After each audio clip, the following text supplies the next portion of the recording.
এখানে যে বিশ্ববিদ্যালয় অধ্যাদেশকে খুব ত্বরান্বিত করার জন্য আমরা যে এখানে উপস্থিত হয়েছি এবং অধ্যাদেশটা যত দ্রুত সম্ভব আমাদের দরকার, এই যে আমাদের কনসার্নটা এটা আমরা তাদেরকে বোঝানোর জন্য মূলত আমরা আজকে এখানে জড়ো হয়েছিলাম।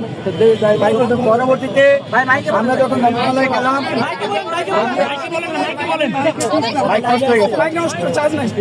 আমরা প্রথমত মাননীয় শিক্ষা উপদেষ্টা স্যারের সাথে দেখা করি। স্যার আমাদেরকে তাদের সম্পর্কে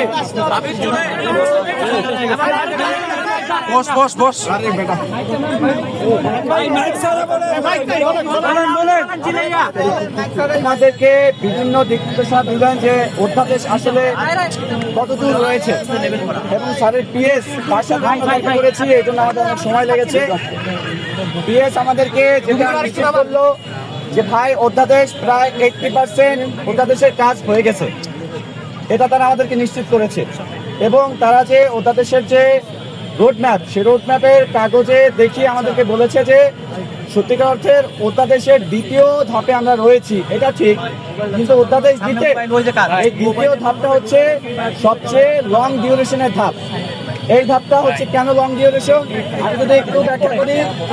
ইমেইলের যে বিষয়গুলো, ইমেল প্রায় 6000 ইমেল আমাদের এখানে সাবমিট হয়েছে। এই ইমেলটা বন্ধ হয়েছে গত বৃহস্পতিবার। এরপর শুক্র শনি, আজকে সোমবার, মাঝখানে ছিল রবিবার। এই 2 দিন হচ্ছে অফিস ডে। এই 2 দিনে 6000 ইমেল, মানে 6000 পেজ ইমেল পড়ে শেষ করা আদৌ সম্ভব কিনা, এটা তারা আমাদেরকে বলেছে। বাবা বলো তো যে 6000 ইমেল 2 দিনে তুমি পড়ে শেষ করতে পারবা? তাদের জনবল সংকট রয়েছে। তারা চেয়েছিল 2জন ব্যক্তি এখানে নিয়োগ করে ইমেলগুলো পড়াবে, কিন্তু তারা আমাদের কনসার্ন দেখে আমরা যে খুব বেশি ভুক্তভোগী এটা তারা ফিল করে 5 জন জনবল এখানে নিয়োগ করেছে, এবং তারা নিয়মিত এই ইমেলগুলো পড়ছেন। তারা যেটা আরও আমাদেরকে বলেছেন যে এই ইমেল পড়ার ধাপটা যে লং, মানে 6000 ইমেল পড়া অনেক সময়ের ব্যাপার। এরপর এই দ্বিতীয় ধাপের মধ্যেই আবার বিভিন্ন অংশীদার রয়েছে, শিক্ষকরা রয়েছেন, প্রায় 1200 প্লাস শিক্ষক রয়েছেন, আমরা 1.5 লাখ শিক্ষার্থী রয়েছি, প্লাস এখানে রাজনৈতিক ছাত্র সংগঠনগুলো রয়েছে, তারপর বুদ্ধিজীবী রয়েছে দেশের। সবার সাথে আলাপ আলোচনা না করে তারা তাদের দায়িত্বশীল জায়গা থেকে কোনো একটা সিদ্ধান্তে আসতে পারে না। যার কারণে তারা আমাদেরকে এটা বলেছে যে ভাই তোমরা যে চাচ্ছ আগামী 3 দিন 4 দিনের মধ্যে আমরা অধ্যাদেশটা দিয়ে দিব, এই ডেট আমরা তোমাদেরকে দিতে পারবো না। এটা তোমাদের কাছে আমাদের পক্ষ থেকে একটা প্রতারণা হবে। এই যে 6000 ইমেল দেখা, প্লাস অংশীদার যারা রয়েছে, শিক্ষার্থী, শিক্ষক, রাজনৈতিক ছাত্র সংগঠন, বুদ্ধিজীবী, শিক্ষাবিদ, এদের সাথে আলোচনা করতে কোনোভাবেই 3 থেকে 4 দিনের মধ্যে সম্ভব না।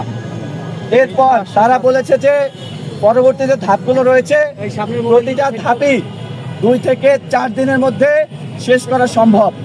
এবং সর্বশেষ যে ধাপ ক্যাবিনেটে উঠা, এই ক্যাবিনেটে উঠাইতে গেলে আমাদের মাননীয় প্রধান উপদেষ্টা মহোদয়কে থাকতে হবে, এবং ক্যাবিনেটের, অর্থাৎ ক্যাবিনেট বলতে বর্তমান উপদেষ্টা পরিষদের যারা আসলে এটার সাথে সংশ্লিষ্ট তাদেরকে থাকতে হবে। এখন শেষ পর্যায়ে গিয়ে যদি তারা সবাই দেশে তখন থাকে তাহলে এটা খুব দ্রুত হওয়া সম্ভব।